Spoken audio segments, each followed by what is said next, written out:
Practice for GATE 2022 with the Unacademy All India Mock Test for GATE 2022. Curated by top educators, based on the latest exam pattern covering the entire syllabus. Detailed performance reports with All India rank. Every Sunday starting January 2nd. Enroll now.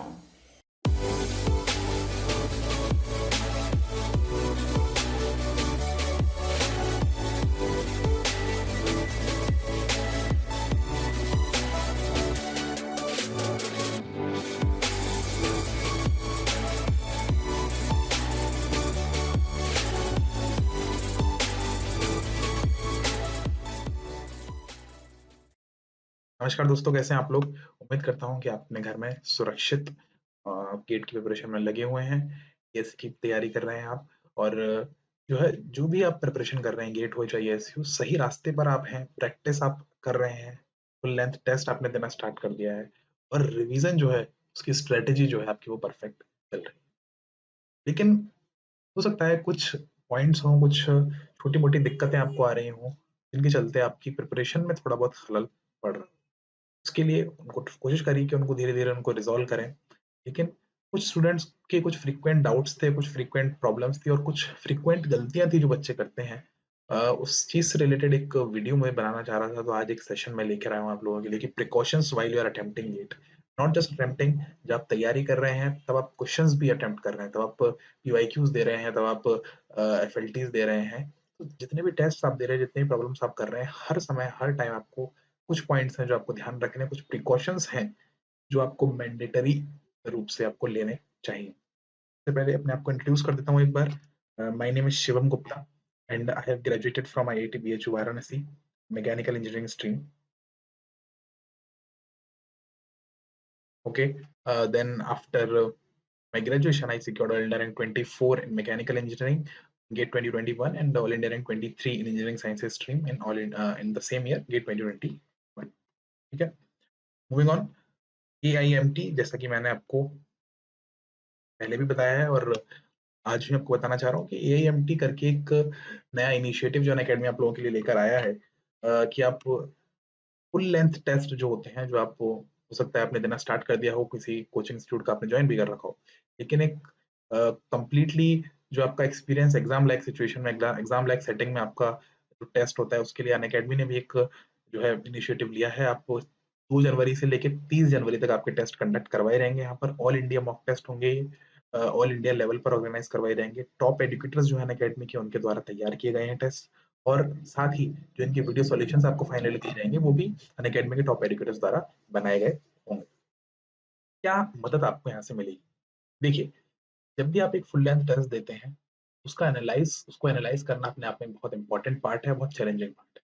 तो analyse किस तरह से करना है, इस बारे में अपन पहले बात कर चुके हैं, बट स्टिल आपको थोड़ा सा ब्रीफ करूं मैं, तो आपको बेसिकली आइडेंटिफाई करना है कि आपकी मिस्टेक्स कौन-कौन सी टाइप की हो रही हैं। आपकी सिली मिस्टेक्स हो रही हैं, आपकी कॉन्सेप्चुअल मिस्टेक हो रही हैं, ठीक है? फिर आपकी मेमोरी बेस्ड मिस्टेक्स ज़्यादा हो रही हैं, आपको फॉर्मूला याद नहीं रह रहा।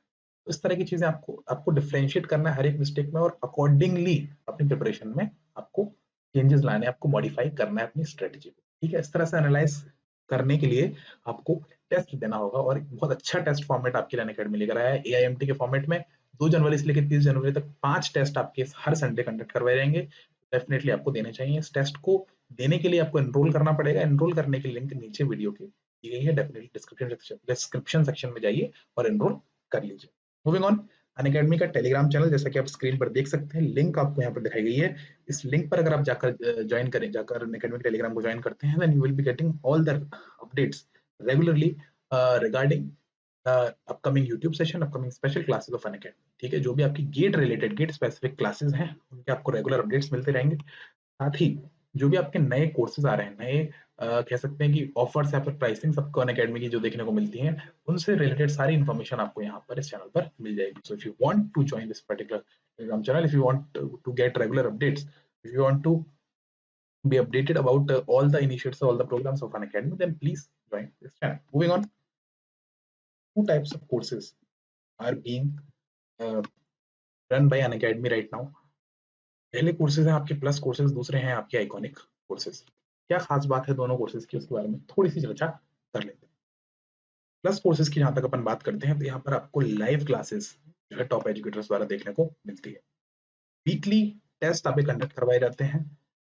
जो भी आपने जो है टेस्ट, जो भी आपने मे बी थ्योरेटिकल कॉन्सेप्ट समझे हैं अपने पिछले वीक में, जो भी आप कोर्सेज कर रहे हैं, उन कोर्सेज के अकॉर्डिंगली आपके वीकली टेस्ट जो है वो कंडक्ट करवाए जाते हैं अनअकैडमी टीम द्वारा। उसके बाद जो कोर्सेज हैं आपके वो स्ट्रक्चर्ड फॉर्मेट में है माय डियर फ्रेंड्स। इस तरह से नहीं है कि आपने एक कोर्स किया तो उसके लिए आपको टीचर के पास जाना है, दूसरा कोर्स किया तो दूसरे टीचर के पास आपको खुद ढूंढना पड़ेगा, टाइमिंग्स आपकी मैच खुद करनी पड़ेंगी। इस तरह से प्रोग्राम नहीं है। स्ट्रक्चर्ड कोर्सेज में क्या है कि पूरा आपका गेट का जो भी सिलेबस है 6 से 8 महीने में कवर करवाने के लिए एक स्ट्रक्चर्ड फॉर्मेट में तैयार किया गया है, एक शेड्यूल्ड मैनर में तैयार किया गया है कि आप डेली 4 से 5 घंटे की क्लास लेंगे, डेली 2 सब्जेक्ट की आपकी क्लास होगी, और उन क्लासेस के अकॉर्डिंग आपका 6 महीने तक शेड्यूल चलेगा, और उस 6 महीने के शेड्यूल के बाद में आपका सिलेबस कंप्लीट जारी आपका सिलेबस जो है कंप्लीट करने का फाइनल कंप्लीट कर दिया जाएगा बेसिकली 6 महीने के बाद। जो भी आपका एक्चुअली मैं कहना चाह रहा हूँ क्लासरूम कोर्सेज आपके जो होते हैं उस तरह से आपका फॉर्मेट जो है अडेप्ट करने की कोशिश की जा रही है। उसके बाद अनलिमिटेड एक्सेस आपको दे रहता है, जो भी लाइव क्लासेस होते हैं, जो भी टेस्ट होते हैं, जितने भी आपके कोर्सेज होते हैं, स्ट्रक्चर्ड कोर्सेज होते हैं, उनके आपको अनलिमिटेड एक्सेस दिए जाते हैं। इस तरह से नहीं है कि आप वॉच नंबर ऑफ वॉचेस जो है वो लिमिटेड है, आप कितनी भी बार उस कोर्स को देख सकते हैं। उसके बाद दूसरी चीज की बात करें तो रैंक इंप्रूवमेंट बैच RIB जो यहाँ पर लिखा हुआ है, क्रैश कोर्सेज, ये अपने आप में एक बहुत इंपॉर्टेंट रोल प्ले करता है आपके रिवीजन के टाइम पे, जो कि अभी बहुत इंपॉर्टेंट क्रूशियल टाइम है। यहाँ पर आप रिवीजन करने के लिए फिर से पूरा वीडियो लेक्चर नहीं देख सकते, लेकिन क्या कर सकते हैं, आप एक क्रैश कोर्स दे सकते हैं। मान लीजिए आपकी स्ट्रेंथ ऑफ मटेरियल में किसी स्पेसिफिक चैप्टर में, या फिर स्ट्रेंथ ऑफ मटेरियल पूरे में आपको कहीं ना कहीं कॉन्सेप्चुअल डाउट है, तो आपने पहले एक बार पढ़ा हुआ है तो आपको बेसिक्स तो क्लियर है, लेकिन हल्का हल्का थोड़ा बहुत कहीं ना कहीं here and there are some doubts which are not, जो अभी तक आपके बेसिकली सॉल्व नहीं हुए हैं। तो क्या करना है आपको उन डाउट्स को क्लियर करने के लिए, स्ट्रेंथ ऑफ मटेरियल का क्रैश कोर्स आपको ज्वाइन करना है। Right, strength of material crash course आप करेंगे, आपको फास्ट मैनर में स्ट्रेंथ ऑफ मटेरियल पढ़ाया जाएगा, नंबर ऑफ आवर्स आपके कम इन्वेस्ट होंगे, और आपकी कॉन्सेप्चुअल क्लैरिटी जो है उस टॉपिक में इंक्रीज हो जाएगी। These are the benefits which I am telling you of plus courses.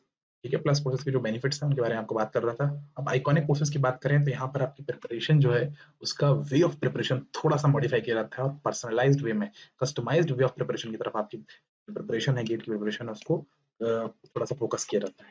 कैसे बात कर क्या कहना चाह रहा हूँ मैं इस बात से, मान लीजिए आप स्ट्रेटेजी बनाते हैं गेट की, अपना टाइम टेबल बनाते हैं खुद से, जो आप बनाने की कोशिश करते हैं, हो सकता है उसमें आपके कुछ हेयर एंड देयर कुछ फ्लॉज आपके इधर उधर निकल के आए, जैसे कि स्ट्रेटेजी जो है आप देख रहे हैं कि टेस्ट में आपके मार्क्स नहीं बढ़ रहे हैं, या फिर कोई भी और इश्यू आपको जो फेस हो रहा है, उसको सॉल्व करने के लिए आपको आप देखते हैं कई बार आपको गाइडेंस, प्रॉपर गाइडेंस नहीं मिल पाता है। इसी के लिए आइकॉनिक कोर्स आपके लाए गए हैं, जिसमें आप पर्सनल कोच आपको दे रहे हैं, एक कोच आपको मिलेगा, एक मेंटर आपको मिलेगा, who will be guiding you, who will be guiding you for your journey through out your preparation. आपको गाइडेंस मिलेगा। साथ ही आपको मान लीजिए आपने प्रिपरेशन अपनी स्ट्रेटेजी बनाई, स्ट्रेटेजी में आपको एक पर्टिकुलर पॉइंट पे कोई डाउट आ गया कि भाई हाँ ये पॉइंट मेरा क्लियर नहीं है, फिर हो सकता है कि आपको लग रहा है कि स्ट्रेटेजी मैं बना रहा हूँ लेकिन एक वर्क नहीं कर रही है, तो आप उस कोच के पास जाइए, कोच को कॉल करिए, he will tell you these are the flaws in your strategy, these are the modifications you need to make in your strategy, जिससे कि आपकी स्ट्रेटेजी जो है वो परफेक्ट हो जाएगी। इस तरह से ये आपकी हेल्प करेगा। दूसरी चीज, डेडिकेटेड डाउट क्लियरिंग एजुकेटर्स, आपके कुछ न्यूमेरिकल डाउट्स ऐसे हो सकते हैं जो अनसॉल्व रह गए हों, जैसे कुछ कॉन्सेप्चुअल क्लैरिटीज भी हो सकती हैं, कॉन्सेप्चुअल डाउट्स भी ऐसे हो सकते हैं जो आपके अनसॉल्व रह गए हों। आपको क्या करना है, स्क्रीनशॉट लेना है, उसका पिक्चर लेना है डाउट का, सेंड कर देना अनअकैडमी के, कह सकते हैं कि एप्लीकेशन जो अनअकैडमी का है वहाँ पर आपके पास ये फीचर अवेलेबल होगा। आइकॉनिक स्टूडेंट्स के लिए फीचर अवेलेबल है, तो आप अगर आइकॉनिक ज्वाइन करते हैं तो आपको सारे डाउट्स का one on one solution, one to one solution written solution format में आपको मिल जाता है। मूविंग ऑन, स्टडी प्लानर, आपको कस्टमाइज्ड स्टडी प्लान मिलता है according to your number of hours study hours. ठीक है ना, अब आपकी टाइमिंग के अकॉर्डिंग स्टडी बूस्टर सेशंस आपको दिए जाते हैं, पर्सनलाइज्ड टेस्ट एनालिसिस आपको मिलता है। उसके बाद प्रिपरेटरी स्टडी मटेरियल की बात करते हैं, तो यहाँ पर टॉप एजुकेटर्स जो है अकेडमी के, वो आपके लिए मटेरियल बनाते हैं, रेगुलर बेसिस पर प्रैक्टिस सेट्स बनाते हैं, वो आपको दिए जाते हैं इन आइकॉनिक प्लान। ठीक है, अब बात करें इन दोनों प्लान्स की प्राइसिंग की, ठीक है। अब बात कर लेते हैं अपन के आज के सेशन की, precautions while you attempt GATE examination. ठीक है, गेट एग्जामिनेशन जब आप दे रहे हैं तो कौन कौन सी ऐसी खास बातें हैं जिनका आपको ध्यान रखना अनिवार्य हो जाता है, इंपॉर्टेंट हो जाता है। सबसे पहली बात, गेट एग्जामिनेशन जो है वो एक numerical based exam, numerical pattern का एग्जाम है, आपकी न्यूमेरिकल स्किल्स जो है यहाँ पर चेक हो रही है। कैसे पता चला है मेरे को कि न्यूमेरिकल बेस्ड एग्जाम है? आप यहाँ देख सकते हैं कि जो एग्जाम है आपका गेट का, वहाँ 65 क्वेश्चन आपके क्वेश्चन पूछे जाते हैं। Multiple choice question, numerical answer type question और मल्टीपल सेलेक्ट क्वेश्चन का एक कॉम्बो बनाया जाता है और 65 क्वेश्चन आपसे पूछ लिए जाते हैं। मल्टीपल सेलेक्ट क्वेश्चन हालांकि इतने ज्यादा ऑब्जर्व नहीं किए। बात करें 2 मार्क्स क्वेश्चन की, तो 2 नंबर के आपके 35 क्वेश्चन होते हैं और 1 नंबर के आपके 30 क्वेश्चन 65 क्वेश्चन में से होते हैं। अब बात करें अगर अपन न्यूमेरिकल क्वेश्चंस की, तो out of total 65 questions, 80% of the questions, average 80% of the questions are numerical based. numerical मतलब आपका डेटा उस क्वेश्चन में होगा, आपको कुछ कैलकुलेशन करनी पड़ेगी एंड दैट कुछ फॉर्मूला आपको अप्लाई करना पड़ेगा and that will lead to your answer. तो ये अप्रोच आपकी ऑलमोस्ट 80 टू 80 75 टू 80% क्वेश्चंस में काम करती है। तो आपको एक चीज समझ में आ रहा है कि गेट एग्जाम जो है वो न्यूमेरिकल बेस्ड एग्जाम है, न्यूमेरिकल क्वेश्चंस आपसे पूछे जा रहे हैं। न्यूमेरिकल बेस्ड एग्जाम है तो उसकी स्ट्रेटजी भी आपको अकॉर्डिंग टू दैट ही बनानी पड़ेगी माय डियर फ्रेंड्स। कुछ प्रिकॉशंस, कुछ छोटे-छोटे चीजें हैं जो आपको ध्यान रखनी पड़ेगी, जो हो सकता है आप नॉर्मली ईएसई में ध्यान ना रखें, लेकिन गेट के लिए आपको ध्यान रखना पड़ेगा। कौन-कौन सी चीजें हैं? सबसे पहले पॉइंट पे बात करूँ मैं, पहले तो इसको देख लीजिए आपकी, अगर आप सिर्फ थ्योरी पढ़ के बात करेंगे, जैसे कि मैंने कहा कि न्यूमेरिकल क्वेश्चंस बहुत इंपॉर्टेंट रोल प्ले करते हैं। अगर आप सिर्फ थ्योरी देके एग्जाम देने का ट्राई करेंगे, आपकी थ्योरेटिकल कॉन्सेप्ट सारी क्लियर है, सब कुछ एकदम बिल्कुल आपने गजब से तैयार कर रखा है, still you will not be feeling very much very happy after the examination, after attempting any test। कोई भी टेस्ट आप देंगे, 3 घंटे का फुल लेंथ टेस्ट देंगे, तो उसको देने के बाद इतनी खुशी आपको होगी नहीं एक्चुअली। क्या करना है आपको? अप्रोच नंबर 1 या फिर कह सकते हैं कि प्रिकॉशन नंबर 1 जो आपको लेना है, 2.75 मिनट अप्रोच। क्या मतलब है इस चीज का 2.75 minute approach? In GATE examination जैसा कि हमने बात की, you are having 65 questions, right? You are having 65 questions and time कितना है आपके पास? 180 मिनट्स, करेक्ट? 3 आवर्स हैं आपके पास। Now if we want to know कि एक क्वेश्चन में कितना टाइम आप दे सकते हैं, 180 divided by 65, simple maths, coming to 2.77 minutes, approximately equal to 2.75 minutes की बात कर रहे हैं। 2.3 मिनट मतलब कि 2 मिनट 45 सेकेंड आपको एक क्वेश्चन के लिए इतना टाइम गेट अथॉरिटीज ने दे रखा है, एग्जामिनर ने दे रखा है। 2 मिनट 45 सेकंड्स आपके पास एवरेज एक क्वेश्चन के लिए है। अब इस अप्रोच का क्या मतलब है? मेरा कहने का तात्पर्य है कि अगर आप एक क्वेश्चन 2 मिनट 45 सेकंड में कर लेते हैं रिच, तो आप पेपर को अटेम्प्ट करने की हालत में हैं, आप अच्छे से 60th क्वेश्चन तक भी पहुंच जाएंगे। मैं ये कहना चाह रहा हूँ आपसे, आप आज के बाद जो भी क्वेश्चन करेंगे, चाहे वो प्रैक्टिस में करें, चाहे वो फुल लेंथ टेस्ट देते टाइम करें, चाहे एक्चुअल एग्जामिनेशन में करें, 2.75 लिमिट की, 2.75 मिनट्स की, 2 मिनट 45 सेकंड की एक सीलिंग रखिए, एक अपर लिमिट रखिए कि इससे ज्यादा जैसे ही टाइम क्रॉस करेगा, मैं उस क्वेश्चन को सेकंड राउंड के लिए छोड़ दूंगा या उस क्वेश्चन को बाद में देखूंगा। क्यों? क्योंकि माय डियर फ्रेंड्स, अगर आप सारे क्वेश्चंस को अटेम्प्ट करना चाहते हैं उस 3 घंटे में, then it is very important to you कि आप 2 राउंड्स बनाएं, फर्स्ट राउंड और सेकंड राउंड, एटलीस्ट 2 राउंड। कुछ लोग 3-4 राउंड तक भी करते हैं, बट एटलीस्ट 2 राउंड की मैं बात कर रहा हूँ। अगर आपने 2 राउंड की स्ट्रेटजी को फॉलो कर लिया, तो according to your preparation, according to your strategy, आप 3 से 4 राउंड भी कर सकते हैं, पर 2 राउंड मस्ट है माय डियर फ्रेंड्स। लेकिन क्या होता है बच्चों के साथ, फर्स्ट राउंड में इतना टाइम कंज्यूम कर जाते हैं, ये सेकंड राउंड के लिए छोड़े गए क्वेश्चंस की कभी बारी ही नहीं आती। मेरा क्या सुझाव रहेगा आपको कि फर्स्ट राउंड में क्वेश्चंस को इस तरह से कीजिए, इस तरह से अटेम्प्ट कीजिए, कुछ टाइम हम हर क्वेश्चन से निकाल पाए। टाइम कब निकलेगा? जब आप एक क्वेश्चन में 2.75 मिनट से ज्यादा नहीं देंगे, या मैक्सिमम 3 मिनट मान के चलिए कि 3 मिनट से ज्यादा किसी क्वेश्चन में को नहीं देना है। इससे क्या होगा कि कुछ क्वेश्चंस आपके जो जल्दी सॉल्व हो जाते हैं, कुछ ऐसे भी होते हैं एग्जाम में जो आपके कह सकते हैं कि 30 टू 40 सेकंड्स में हो जाते हैं, कई बार 1 मिनट में आपका क्वेश्चन सॉल्व हो गया। तो जब आपके 1 मिनट में वो क्वेश्चन सॉल्व हो गया मान लीजिए, तो ऐसे क्वेश्चंस से जो टाइम आपका सेव हो रहा है, उसको आपको कलेक्ट करके सेकंड राउंड के लिए बचाना है, राइट?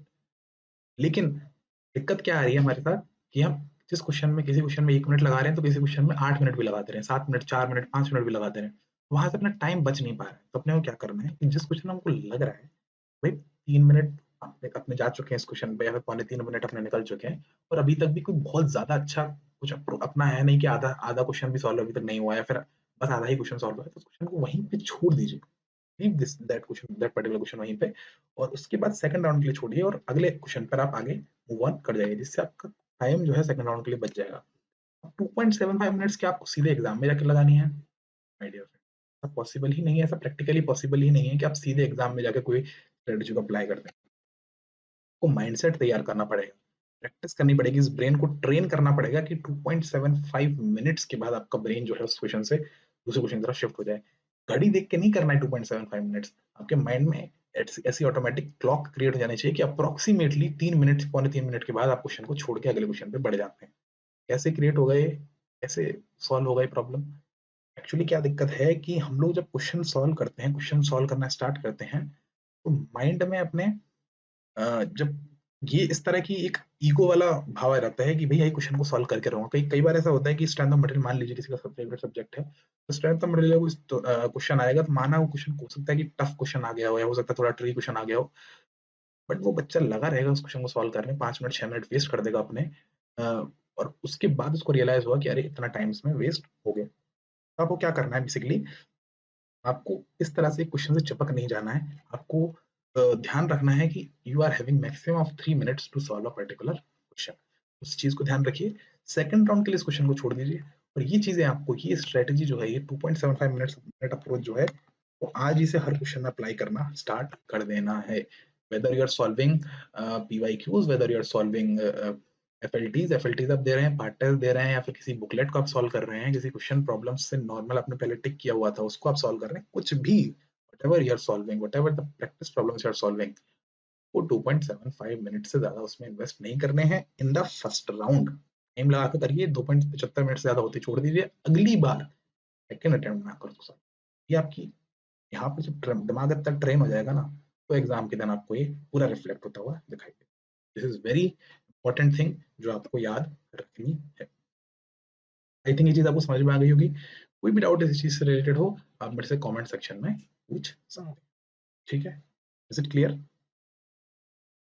आगे बढ़ते हैं। अगली चीज है attempt FLT in one go.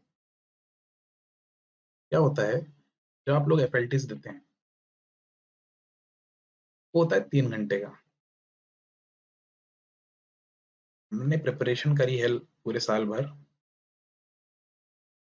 कस के एकदम, फॉर्मूले रटे हुए हैं, सारी चीजें करी हुई हैं, लेकिन उस एफएलटी को देने से पहले उस एफएलटी को देने से पहले हमने एक बार रिवीजन नहीं मारा, एक बार फॉर्मूले शायद हमने रिवाइज नहीं किए कि हम डायरेक्टली एफएलटी देने बैठ गए। हमने अचानक हमको लगा कि हाँ एफएलटी देने की जरूरत है तो अपन एफएलटी देने तुरंत बैठ गए एकदम टाइम पे और बिना रिवाइज वाइज करे फॉर्मूला वॉर्मूला कि भैया ठीक है सब पड़ा हुआ है, टेस्ट देने बैठे तो 2 क्वेश्चन शुरू के हमने सॉल्व किए।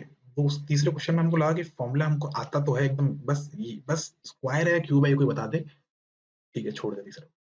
चौथे पे आए, पांचवे पे आए, छठा क्वेश्चन फिर ऐसा आ गया कि फॉर्मूला आता तो है लेकिन इसमें थोड़ी सी गड़बड़ है, थोड़ा सा जो है फॉर्मूला अच्छे से एकदम बिल्कुल मेमोराइज हो नहीं पा रहा है।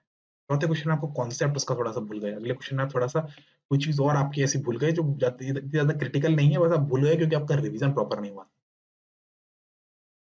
माय डियर फ्रेंड्स, 1 घंटे आप अटेम्प्ट करने के बाद फ्रस्ट्रेट हो जाएंगे यहाँ से कि हाँ भाई मेरे को पेपर आता है, मेरे को पेपर पेपर आसान है, मैंने पढ़ा भी है सब कुछ, लेकिन बस इसलिए नहीं कर पा रहा हूँ क्योंकि एक वो है दिमाग में अप्रोच नहीं बन पा रही क्योंकि रिवीजन प्रॉपर नहीं हो।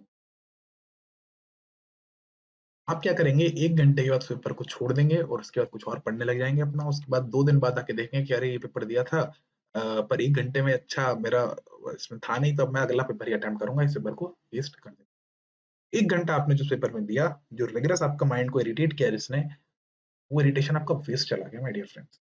उसका आपको एग्जाम के दिन कोई फायदा नहीं होगा, उसका आपको नेगेटिव ही कुछ इम्पैक्ट्स पड़ेंगे उसके, अगर पड़ेंगे तो पॉजिटिव कुछ फायदा नहीं होगा उसका। समझ पा रहे हैं मेरी बात को?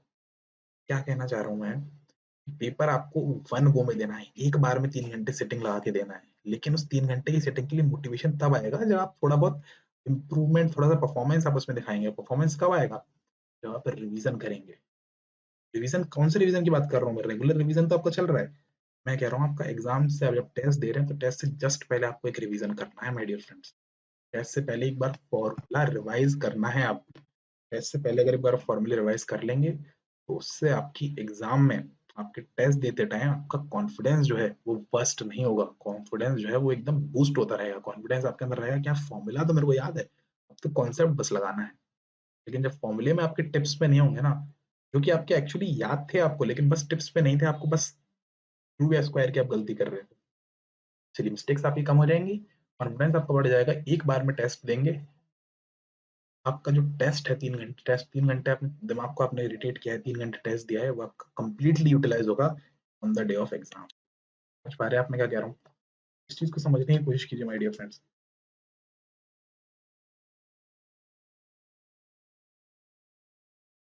बहुत इंपॉर्टेंट पॉइंट है, आपको समझने की जरूरत है इस चीज को बहुत तवज्जो देकर।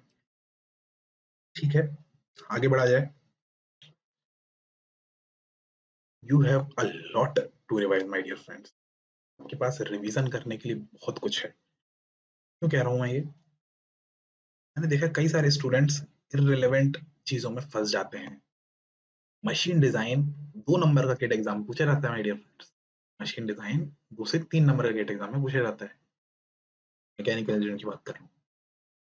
अगर आपका मशीन डिजाइन सिर्फ 2 नंबर का पूछा जा रहा है तो क्यों आप उसमें पूरे जनवरी के 3 दिन लगा रहे हैं, 4 दिन लगा रहे हैं? कई स्टूडेंट्स होते हैं ऐसे।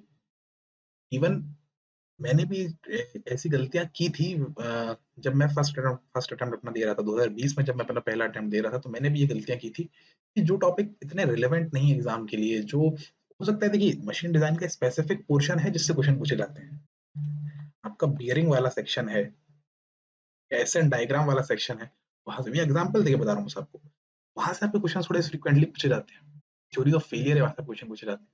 जो पार्ट आपका इतना इंपॉर्टेंट ही नहीं है उसको बार बार रिगरसली उस पे एफर्ट डालने का कोई मतलब नहीं है माय डियर फ्रेंड्स। देखिए आपने एक बार हो सकता है चीज पढ़ ली हो, लेकिन अब रिवीजन का टाइम है, क्रिटिकल टाइम है, अब आपको सिर्फ वो फोकस, उस चीज पे फोकस करना है जो आपके एग्जाम के लिए रिलेवेंट है।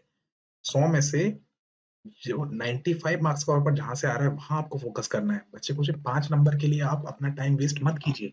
वो 5 नंबर तो हो सकता है आपको ऐसी जगह से पूछ ले जाए कि जो आपसे इतना ही पढ़ने के बाद भी ना हो। ठीक है, मैं आपको डिमोटिवेट नहीं कर रहा है, डिमोरलाइज नहीं कर रहा, 5 नंबर भी इंपॉर्टेंट है और 95 भी इंपॉर्टेंट है, पर बात यह है कि हम पहले 95 को अप्रोच करेंगे या 5 को अप्रोच करेंगे। ठीक है, तो रेलेवेंसी के साथ समझौता मत कीजिए, because you are having a lot of things to revise at this point of time. बहुत सारा सिलेबस बचा हुआ है, बहुत सारे कॉन्सेप्ट्स आपके बचे हुए हैं, सब कुछ आपको अभी रिवाइज करना है, उसके लिए आपको रिलेवेंसी का ध्यान रखना पड़ेगा। ठीक है, प्लीज मेक श्योर कि सारे पॉइंट्स, सारी चीजें जो आप रिवाइज करें, या सारी चीजें पॉइंट जो आप नए पढ़ रहे हैं, कोई टॉपिक आप नया पढ़ना चाह रहे हैं इस टाइम पे, ऐसे नया पढ़ने का टाइम निकल चुका है, पर फिर भी अगर आप कोई टॉपिक नया पढ़ रहे हैं उसमें इस चीज को देख लीजिए कि जो भी इररिलेवेंट पार्ट है, जो भी अवॉइडेबल पार्ट है उसको अवॉइड कर दीजिए, सिर्फ वो चीज पढ़िए जो आपके प्रीवियस क्वेश्चन से फ्रीक्वेंटली पूछी जा रही है। ठीक है, आई थिंक आपको समझ में आ गई ये चीजें, क्लियर है कॉन्सेप्ट। मूविंग ऑन, एक और चीज मैं रिवाइजिंग वाले पार्ट में कहना चाहूंगा। आपके पास रिवाइज करने के लिए बहुत मटेरियल है, आपको डाउट हो सकता है कि रिलेवेंसी को कैसे चेक करें। आप कोई नया चैप्टर पढ़ रहे हैं मान लीजिए, हो सकता है आपका छोटे जो चैप्टर्स हैं, नए सब्जेक्ट्स जो है, नए सब्जेक्ट से ज्यादातर तो आपके कंप्लीट हो गए होंगे, पर कुछ एक आध जैसे आरएसी आपका रह गया मान लीजिए, मशीन डिजाइन आपका रह गया, छोटे सब्जेक्ट्स हैं जो आपके कम टाइम में कंप्लीट हो सकते हैं।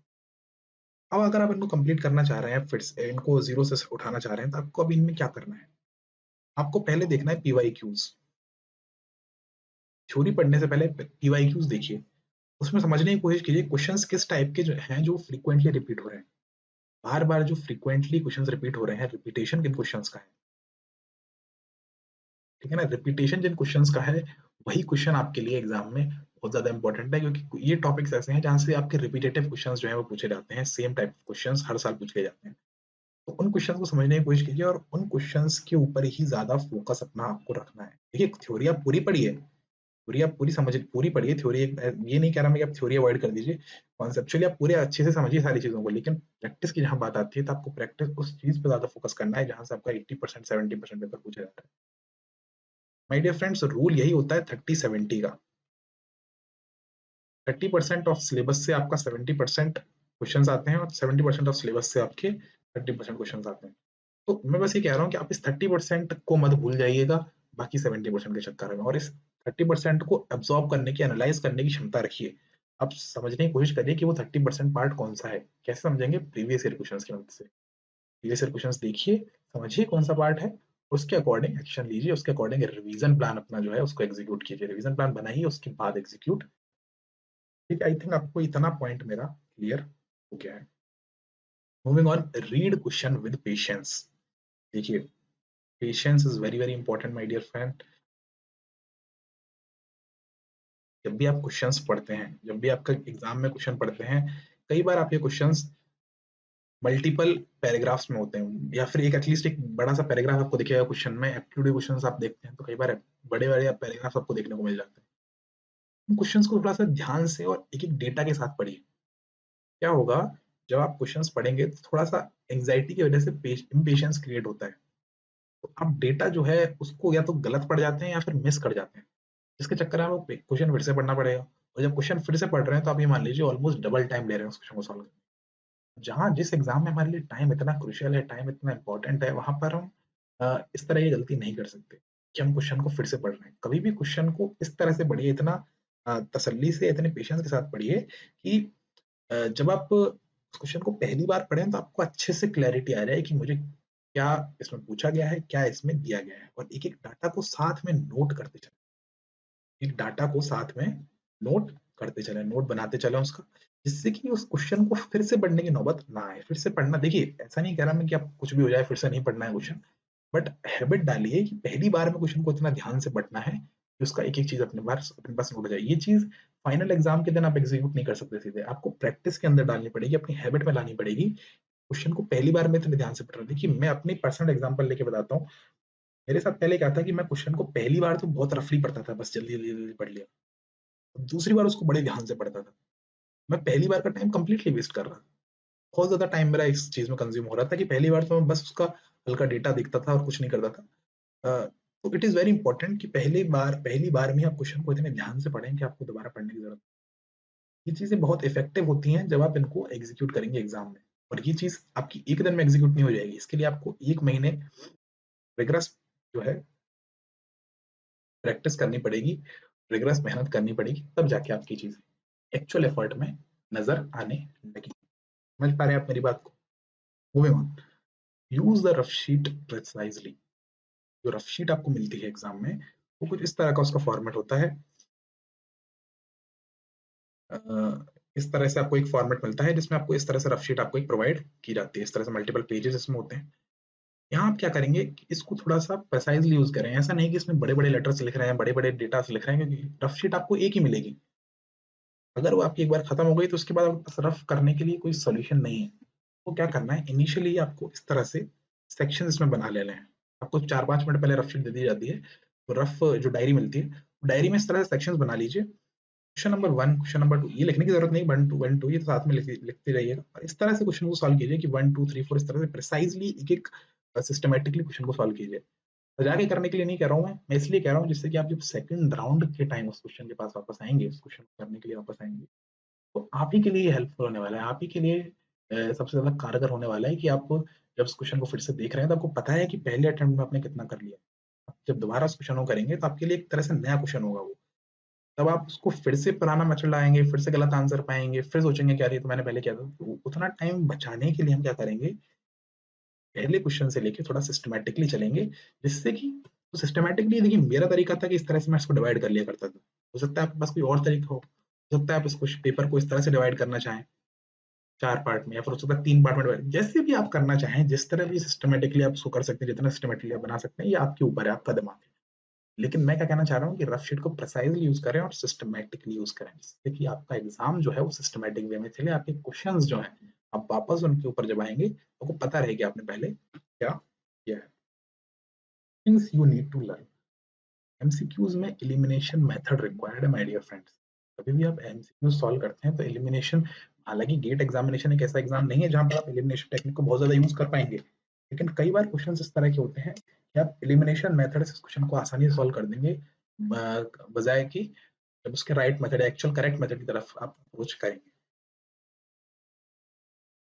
मेरे कहने का बस यही मतलब है कि आप जो क्वेश्चन है आपका जो मेथड है उस क्वेश्चन को सॉल्व करने का, उसमें आप किस तरह से एग्जांपल ले सकते हैं कि कई बार हो सकता है कि यूनिट एंड डायमेंशन जो आपसे पूछा गया है वो आपके सिर्फ एक ही ऑप्शन में अवेलेबल है, तो आपके डायरेक्टली 3 ऑप्शन एलिमिनेट हो गए। ये तो एक बेसिक एग्जांपल हुआ। लेकिन कॉमन रेंज ऑफ वैल्यूज आप यहाँ पर देख सकते हैं। क्या कहना चाह रहा हूँ कॉमन रेंज ऑफ वैल्यूज से? कई बार आपके क्वेश्चन इस तरह से होते हैं कि आपसे मान लीजिए वाटर का वेपर प्रेशर एयर में पूछा गया है, इसकी जनरल रेंज 4 केपी होती है, 1 केपी, 2 केपी, 5 केपी, इस तरह से रेंज होती है इसकी। ऐसा नहीं है कि आपकी 50 केपी हो जाए। आपके पास अगर ऑप्शंस अवेलेबल है और एक ऑप्शन आपको दिया गया है 1 केपी, एक ऑप्शन दिया गया है 50 केपी, एक ऑप्शन दिया गया है 500 केपी, एक ऑप्शन दिया गया है 1 एमपी, और आपसे पूछा गया है vapour pressure of water in air, find the vapour pressure of water in air, तो आप डायरेक्टली 5 केपी पे क्लिक कर सकते हैं, टिक कर सकते हैं, क्योंकि आपको पता है कि रेंज में आपकी एक ही वैल्यू एग्जिस्ट कर रही है। लेकिन इसके लिए आपको क्या रिक्वायर्ड है? आपको पता होना चाहिए कि 4 केपी के आसपास वाटर का वेपर प्रेशर एयर में होता है। ये पता कैसे चलेगा? जब आप क्वेश्चन करेंगे, अभी आप जब प्रैक्टिस कर रहे हैं, आपके पास 2 महीने, 1.5 महीने बचे हुए हैं। इस 1.5 महीने में जब क्वेश्चन आप सॉल्व करें, तो आपके पास आपकी वो मेंटल स्ट्रेंथ, आपकी अप्रोच आपकी उस तरह से रहनी चाहिए, सॉरी, कि आप डेटा को थोड़ा-सा एनालाइज़ कर रहे हैं, डेटा को थोड़ा-सा प्रोसेस कर रहे हैं अपने माइंड में, जिससे कि आपको एग्ज़ाम डे के दिन तक हल्का-सा एक रिटेन हो रही है चीज़ें कि वेपर प्रेशर कितना था। जनरल डेटा की मैं बात कर रहा हूँ, हर एक चीज़ रटने की मैं बात नहीं कर रही। तो वाटर डायनामिक विस्कोसिटी की जैसे बात करें अपन, दूसरा एग्जांपल मैंने इस चीज़ में लिया कि 0 टू 1.8 सेंटीपोइस की वैल्यू होती है। इसकी एक जनरल रेंज है। जभी भी आपके पास सपोज़ आपसे क्वेश्चन में पूछा गया है कि final value water dynamic viscosity कितनी है पानी की, तो आपके पास आंसर इस रेंज में अगर आ रहा है, या फिर ऑप्शन हो सकता है आपका इस रेंज में अवेलेबल है, तो आप डायरेक्टली इसको क्लिक कर सकते हैं, टिक कर सकते हैं। दूसरी चीज़ से क्या फ़ायदा होगा कि मान लीजिए आपने गलत कैलकुलेशन कर दी, सिली मिस्टेक कर दी कैलकुलेशन में, कोई और एरर कर दिया, फॉर्मूला गलत लगा दिया, आपका जो फाइनल आंसर है वो एग्जैक्ट उस रेंज में नहीं आ रहा है, आपका थोड़ा दूर आ रहा है, इधर-उधर आ रहा है। तो आपको एक हिंट लगेगा कि हाँ, शायद मैंने कोई गलती कर दी है। आप फिर से उस कैलकुलेशन को चेक करेंगे, हो सकता है आपको गलती मिले। तो these are the benefits of these small small things. छोटी-छोटी चीज़ों के बहुत इंपॉर्टेंट फ़ायदे होते हैं, उनको आपको समझना बहुत ज़रूरी है। मूविंग ऑन, अगली चीज़ क्या है? Keep this thing in your mind from start कि आपको 2 राउंड करने हैं। मैंने आपको पहले ही बताया है कि शुरू से अपने माइंडसेट इस तरह से बना के चलिए कि हमको 2 राउंड इस पेपर के लेने हैं। एक क्वेश्चन के लिए आपके पास 2.75 मिनट्स हैं हर क्वेश्चन के लिए पहले राउंड में। उसके बाद जब सेकंड राउंड के टाइम बचे, उसमें अकॉर्डिंगली आप टाइम डिवाइड कर सकते हैं। तो ये चीज़ आपको ध्यान रखनी है। वर्चुअल कैलकुलेटर का अच्छी तरह से इस्तेमाल करना है, रफ वर्क क्लियर करना है। ये 4 पॉइंट्स मैंने आपको अब तक बताए हैं, वो एकदम बिल्कुल खोल के की। रफ वर्क जो क्लियर करना था उसकी बात मैं क्यों कर रहा था, रफ वर्क सिस्टमैटिक करने की। आपने कोई कटिंग पावर का फॉर्मूला लगाया था, ऐसे रफ वर्क करेंगे तो आपको मिलेगा तो वापस आने पर। वापस आएँगे तो आपको मिलेगा ऐसे ऐसे कटिंग्स में, ऐसे कैलकुलेशन में, नहीं मिलेगा। तो आपको फिर से लगाना पड़ेगा, फिर से सेम चीज़ करेंगे, फिर से मिस्टेक करेंगे और फिर से आप गलत आंसर पाएँगे। क्या होगा? आपका टाइम वेस्ट होगा।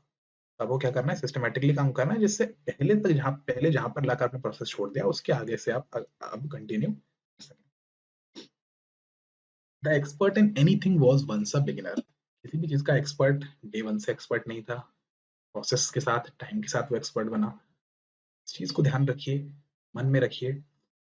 कभी भी आप किसी चीज़ में, किसी टॉपिक में एक्सपर्ट बनना चाहते हैं, आज आप टेस्ट सीरीज़ देना स्टार्ट कर रहे हैं, आपके मार्क्स नहीं आ रहे हैं, आपके मार्क्स 50, 60 रेंज में आ रहे हैं। तो लगता है कि आपने सारे कॉन्सेप्ट्स पढ़ लिए, आपने सारी चीज़ें पढ़ ली, आपने जो है टेस्ट सीरीज़ देना स्टार्ट कर दिया है, आपने रिवीज़न फ़ॉर्मूलाज़ का कर लिया है, लेकिन नंबर 50 ही आ रहे हैं, 55 ही आ रहे हैं, बहुत नॉर्मल चीज़ है, बहुत सारे बच्चों के साथ ये हो रहा होगा। तो पहले तो इस चीज़ को ध्यान रखिए, किसी भी चीज़ में जो एक्सपर्ट था वो पहले बिगिनर ही था। आप भी एक टाइम पे बिगिनर थे, आपके एक टाइम पे हो सकता है 10 ही नंबर आते थे और अब आपके 50-60 पहुँचे हैं, तो 50-60 से 80-90 भी पहुँचेंगे। कैसे पहुँचेंगे? आपको ध्यान रखनी है 3 चीज़। सबसे पहला रिवीज़न, कॉन्सेप्ट्स का रिवीज़न बहुत ज़्यादा इम्पोर्टेंट है। आपको दिमाग में कभी भी फ़ॉर्मूले को लेके, कॉन्सेप्ट को लेके कोई डाउट नहीं रहना चाहिए। सारे सब्जेक्ट्स की बात कर रहा हूँ। इसके लिए आपको रेगुलरली रिवीज़न करना है फ़ॉर्मूलेज़ का। फ़ॉर्मूलेज़ का शॉर्ट नोट्स आपने बना रखे होंगे, नहीं बना रखे हैं तो अब भी आप उनको बना सकते हैं। Short notes means formula notes, सिर्फ़ फ़ॉर्मूले आपने लिख रखे हैं हर टॉपिक के। उन फ़ॉर्मूलाज़ को डेली रिवाइज़ कीजिए। डेली एटलीस्ट 3 से 4 चैप्टर्स के फ़ॉर्मूला रिवाइज़ कर लीजिए, कितना टाइम लगेगा? 2 घंटे लग जाएँगे, डेढ़ घंटे लग जाएँगे, 1 डेढ़ घंटा। तो एटलीस्ट सुबह का डेढ़ घंटा इस चीज़ में दीजिए कि सिर्फ़ फ़ॉर्मूला रिवाइज़ करने के लिए हमारे पास वो टाइम। रिवीज़न इफ़ेक्टिव होना चाहिए माय डियर फ्रेंड्स। जो आप पढ़ रहे हैं वो रिटेन होना चाहिए एग्जाम के दिन तक। अगर आप पढ़ रहे हैं और सिर्फ पढ़ रहे हैं, सिर्फ मेहनत कर रहे हैं, सिर्फ 1 साल से लगे हुए हैं, एग्जाम के दिन उस चीज़ को जो है वहाँ पर रिटेन नहीं कर कर पा रहे हैं, उस दिन उस चीज़ को यूटिलाइज़ नहीं कर पा रहे हैं, तो आपका पढ़ना इतना कारगर नहीं है मेरे लिए, ठीक है? आपको एग्जाम के दिन यूटिलाइज़ करना है उस चीज़ को। आप उस फ़ोकस के हिसाब से पढ़िए, उस मेंटालिटी को माइंड में रखिए कि हाँ, मुझे एग्जाम के दिन ये सब चीज़ करनी है। एग्जाम के दिन ये सारी चीज़ें मेरे अंदर से जो है यूटिलाइज़ होनी चाहिए, ये सारी चीज़ें रिटेन उस दिन तक रहनी चाहिए। दूसरा पॉइंट, दूसरी चीज़ क्या मैं कहना चाह रहा हूँ, प्रैक्टिस। प्रैक्टिस बहुत इंपॉर्टेंट है my dear friends, practice is very, very important. Revision आपने कर लिया, कॉन्सेप्ट्स आपने पढ़ लिए, ठीक है, अच्छी बात है, बहुत इंपॉर्टेंट है वो पार्ट। उसके बाद सेकंड इंपॉर्टेंट पार्ट है प्रैक्टिस। प्रैक्टिस के बिना एग्ज़ाम को क्लियर करना इज़ नेक्स्ट टू इम्पॉसिबल। आप देखेंगे कि एग्ज़ाम में 80% न्यूमेरिकल प्रॉब्लम से आते हैं, फॉर्मूला बेस्ड क्वेश्चन से आते हैं। जब फॉर्मूला बेस्ड क्वेश्चंस आपके 80% आ रहे हैं, इतना ज़्यादा वेटेज लेकर आ रहे हैं, तो आपको डेफिनिटली उस एग्ज़ाम के लिए प्रिपेयर करते टाइम प्रैक्टिस ही करनी पड़ेगी। प्रैक्टिस ही है जो आपकी मदद कर सकती है। हो सकता है कोई टॉपिक आपका रिवाइज़ करने से रह गया हो, लेकिन प्रैक्टिस जो आप करेंगे, जब आप एफएलटी देंगे, उसमें आपको ऑटोमैटिकली रिवीजन होगा। ऑटोमैटिकली आपके फॉर्मूलाज़ आएँगे, ऑटोमैटिकली जो आप अपना सॉल्यूशन देखेंगे, हो सकता है आपने एफएलटी में गलत कर दिया, टेस्ट दे रहे हैं गलत कर दिया। जब उसका सॉल्यूशन को देखेंगे, आप एनालाइज़ करेंगे, तो आपको रिवाइज़ हो जाएगा, तो आपका रिवीजन हो जाएगा। तो प्रैक्टिस बहुत इंपॉर्टेंट है। फुल लेंथ टेस्ट देना अगर आपने अभी तक स्टार्ट नहीं किया है, तो मेरी गुज़ारिश है हाथ जोड़कर आपसे कि आप अब शुरू कर दीजिए। क्योंकि अब वो हाई टाइम, अब उस लेवल पे पहुँच चुके हैं अपन कि अब प्रैक्टिस टेस्ट देना स्टार्ट कर देना है। दिसंबर के बाद प्रैक्टिस टेस्ट देने का टाइम इस तरह से एकदम उस पीक पर आ जाता है। दिसंबर निकल गया आपको ऑलमोस्ट, तो आपको फुल जनवरी आपको पूरा फुल लेंथ टेस्ट देने के लिए ही होता है। तो आपको टेस्ट देना स्टार्ट कर देना है। तीसरी चीज़, 3 पॉइंट में बताना चाह रहा था, इंटरनल मोटिवेशन। देखिए, ये 1 महीना आपका जो है ना माय डियर फ्रेंड्स, बहुत ज़्यादा क्रिटिकल है, बहुत ज़्यादा क्रूशियल है। अगर आप इस 1 महीने में काम कर गए, इस 1 महीने में आप मेहनत कर गए, तो आपके पिछले 6 महीने की मेहनत जो है ना, वो सफल हो जाएगी, वो साकार हो जाएगी। 1 महीने में लेकिन जो लोग डिमोटिवेट हो गए, 1 महीने में जो लोग इधर-उधर की बातों में फँस गए, बीमार हो गए, उनके लिए पिछले 6 महीने जो आपने जो मेहनत की है ना, उसका इफ़ेक्ट उतना नहीं हो पाएगा। चीज़ें आपको करनी है, इंटरनल मोटिवेशन आपको हाई रखना है। अगले 1 महीने तक कुछ भी हो जाए, अपन को तो कस की पढ़ाई करनी है, बस दैट्स व्हाट वी कैन। उसके अलावा अपन कर भी क्या सकते हैं देखिए। अपन 1 महीना अपने पास है, अपन कस के पढ़ाई करें, लगे रहें एकदम एग्ज़ाम के लिए, तो अपन जो है सक्सेस हो सकता है, अपन को मिल जाए और डेफ़िनिटली मिलेगी मेरे लिए। ठीक है? दूसरी चीज़, हेल्थ का खासा ध्यान रखें इस टाइम पर। इस टाइम पर अगर आप तबीयत अगर आपने खराब कर ली, इस टाइम पर आपकी जो है हेल्थ इश्यूज़ आपको आ गए, तो आपके लिए जीवन भर आपको भारी पड़ सकते हैं। आपका 1 साल खराब हो सकता है उस चीज़ के लिए। तो इस चीज़ को ध्यान रखें, खाने-पीने के ऊपर इतना इस तरह का कंट्रोल रखें, सही चीज़ें प्रॉपर अपने पेरेंट्स से पूछकर गाइडेंस में खाएँ, जो चीज़ आपको पता है कि कौन-सी हेल्दी है, कौन-सी अनहेल्दी है, फास्ट फूड, जंक फूड को अवॉइड करें। तो आप समझ पा रहे हैं मैं क्या कह रहा हूँ कि आप उस तरह का खाना खाएँ, उस तरह की डाइट अपनी रखें कि आप एनर्जेटिक रहें पूरे दिन में। सर्दी का टाइम है, थोड़ा अपने आप को अ उस चीज़ से बचाकर रखें, सर्दी से बचाकर रखें, फ्लू होता है, खाँसी-जुकाम हो जाते हैं, उन चीज़ों से बचाकर रखें। नॉर्थ इंडिया में ख़ासकर ये इस टाइम पे काफ़ी अच्छी खासी सर्दी पड़ रही है, उस चीज़ का आप थोड़ा-सा ध्यान रखें। मोटिवेशन अपना हाई रहना चाहिए, तभी अपन अपन इस एग्ज़ाम को इतने सारे बच्चे इसमें जहाँ फाइट कर रहे हैं, जहाँ मैकेनिकल की बात करूँ तो 1,40,000 के करीब बच्चे इस एग्ज़ाम को देते हैं और पीएसयूज़ की सीट की बात करें, तो बहुत कम है। मैं डिमोटिवेट नहीं कर रहा, बस आपको रियलाइज़ करवा रहा हूँ कि एक्चुअल कॉम्पिटिशन कितना है और आपको कितना एफर्ट डालना है इस एग्ज़ाम। तो डिमोटिवेट या फिर ओवर कॉन्फिडेंट अभी से नहीं हो जाना है, आपको 1.5 लाख बच्चों में फाइट करना है और आपको अंडर 100, अंडर 200 आपको रैंक लेके आनी है। तो आप समझिए आप कितना कॉम्पिटिशन में आप लड़ रहे हैं। आपको ठोक देना है एकदम एग्ज़ाम के लिए, एकदम कस के अपनी जो है मुट्ठी बाँध लेनी है, कस के एकदम जुट जाना है एग्ज़ाम के लिए, ठीक है? ऑल इंडिया मॉक टेस्ट मैं आपको बता रहा था 2nd ऑफ जनवरी से आपके स्टार्ट होने वाले हैं, 30th ऑफ जनवरी तक आपके चलेंगे। टॉप एडुकेटर्स जो है अनअकैडमी, उन्होंने टेस्ट आपके बनाए हैं, सारा एंटायर सिलेबस आपका कवर किया गया है, एग्ज़ाम लाइक सेटिंग में आपको ये टेस्ट देने का मौका मिलेगा। ऑल इंडिया रैंक आपको देखने को मिलेगी अपनी फाइनली, जिससे आप एनालाइज़ कर सकते हैं कि प्रिपरेशन जो है वो किस लेवल पर चल रही है, क्या इम्प्रूवमेंट्स रिक्वायर्ड है, आपको समझ में आएगा। चीज़ एनालाइज़ करें और इस टेस्ट के लिए एनरोल करने के लिए आपको लिंक जो है वो डिस्क्रिप्शन में मिल जाएगी। डेफ़िनिटली जाएँ, इस टेस्ट के लिए एनरोल करें और उसके बाद टेस्ट दें और कोई भी डाउट हो आप डेफ़िनिटली मेरे से तो कभी भी पूछ ही सकते हैं। यानी अकेडमी का टेलीग्राम चैनल है जहाँ पर आपको ज्वाइन करना है so that you can get all the regular updates regarding upcoming sessions, जो भी सेशंस कंडक्ट हो रहे हैं। जैसे अभी आज का एक सेशन है, के साथ ही कोई भी और नए सेशंस जो है यूट्यूब क्लासेस हैं या फिर आपकी स्पेशल क्लासेस हैं, जो भी आपके कंडक्ट होते रहते हैं, उनके लिए आपको यहाँ पर अपडेशन मिल जाएगी। प्लस और आइकॉनिक दो तरह के कोर्सेज अकेडमी मैंने आपके लिए ला रखे हैं। प्लस कोर्सेज में आपको लाइव क्लासेस मिलती हैं, वीकली स्ट्रक्चर्ड कोर्सेज आपके पास, वीकली टेस्ट आपके पास होते हैं और स्ट्रक्चर्ड कोर्सेज आपके पास होते हैं। लिमिटेड एक्सेस आपको दिया जाता है, rank improvement batches, crash courses, इस तरह की सुविधाएं आपको दी जाती हैं। सारे बेसिक रिक्वायरमेंट्स जो कि प्रिपरेशन के लिए रिक्वायर्ड हैं, जो बेसिक चीजें हैं, वो आपको सब प्रोवाइड किए जा रहे हैं। ठीक है, बात करें आइकॉनिक की, तो यहाँ पर आपको थोड़ा सा कस्टमाइज्ड वे में प्रिपरेशन करवाई जाती है। आपको एक पर्सनल कोच दिया जाता है जो आपकी प्रिपरेशन में, आपकी प्रिपरेशन स्ट्रेटजी में आपकी हेल्प करेगा। ठीक है, वन ऑन वन गाइडेंस आपका रहता, आपके पास, आपके लिए अवेलेबल रहता है हमेशा। साथ ही टेक्निकल टर्म्स की, टेक्निकल सब्जेक्ट्स की बात करें तो आपके पास डेडिकेटेड डाउट क्लियरिंग एजुकेटर्स रहते हैं, जो सिर्फ आपके डाउट को क्लियर करने के लिए अवेलेबल रहेंगे।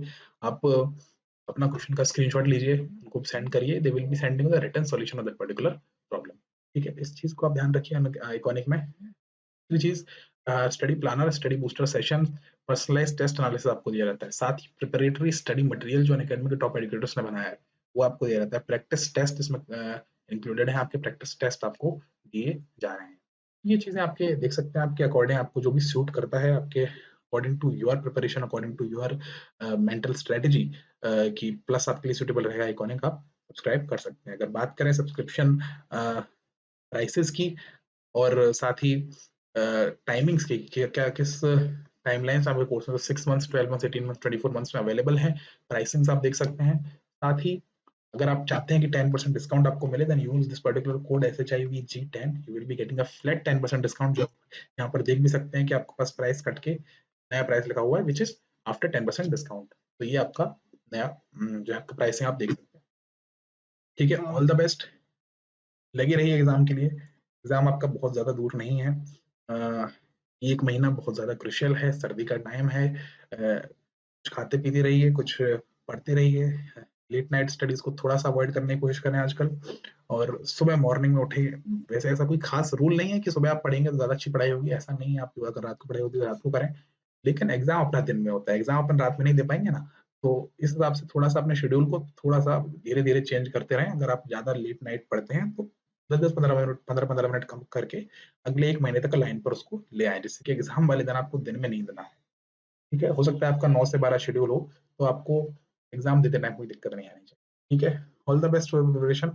कोई भी डाउट हो, कोई भी स्ट्रेटजी से रिलेटेड डाउट हो, कोई कॉन्सेप्चुअल डाउट हो, सब्जेक्ट रिलेटेड डाउट हो मैकेनिकल इंजीनियरिंग का, shivam_smg, यहाँ पर आप मुझे Instagram, this is my Instagram ID, यहाँ पर आप मुझे मैसेज कर सकते हैं, डीएम कर सकते हैं, and I will reply you as soon as possible.